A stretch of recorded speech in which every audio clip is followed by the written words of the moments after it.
Now the handy stitch is free. It still is threaded, but we'll need to thread this again from time to time. So we need to know how to do that. I like to switch it to a colored thread so that when we do our practice stitching on the muslin, it will be easy to see. This one came with 3 thread spools in different colors. There's a black, there's a red, and a blue.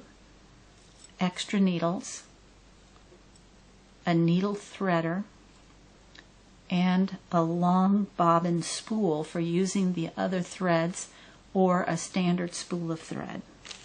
We won't need that for right now, so let's put these away. We're going to use black thread for our demonstration. This needle threader is essential to threading the handy stitch. I've tried it many times. You practically cannot thread the handy stitch without this.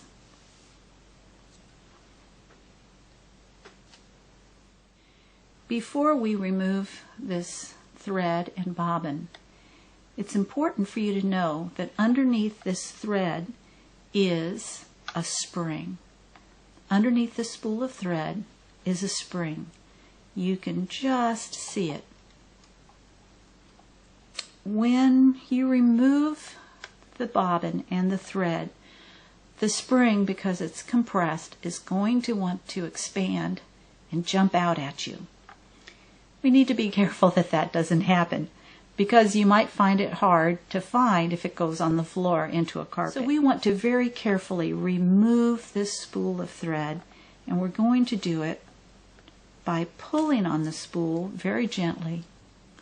And we're going to do that by pulling very gently on this spool of thread. And you see we're pulling out the bobbin post, and there's that spring. It just expanded. Let's remove that for a moment. There it is. Here's the post with the bobbin. Remove the thread, put the bobbin to the side. And I'm going to remove all of this thread and show you how to thread it from beginning to end. After that, I'm going to show you a shortcut. The bobbin is wound in a certain direction. On a standard sewing machine, it's imperative to put the bobbin in wound in the same direction every time. I've discovered it doesn't make any difference with a handy stitch, so that's great. You don't have to think about that. So let's take our thread. We have a nice tail. I'm going to slide the bobbin post through the thread, take the spring, gently lay it on the hole where the thread post will go, and we'll just lift that. I'm going to slide it into that hole and press the post in as tightly as possible.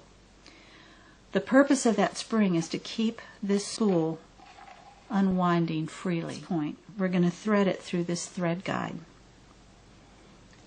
If you need to moisten the end of the thread, you'll find that to be a big help.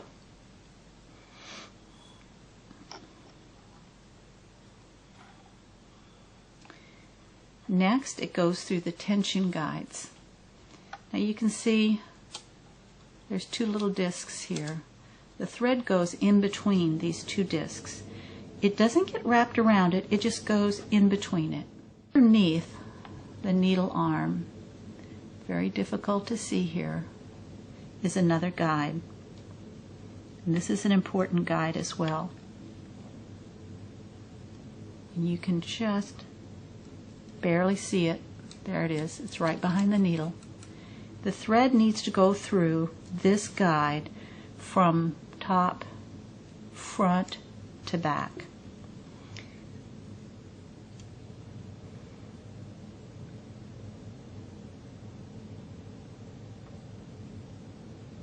I've tried using the needle threader to pull this through, but it works better just to use your fingers. There, I've got it through.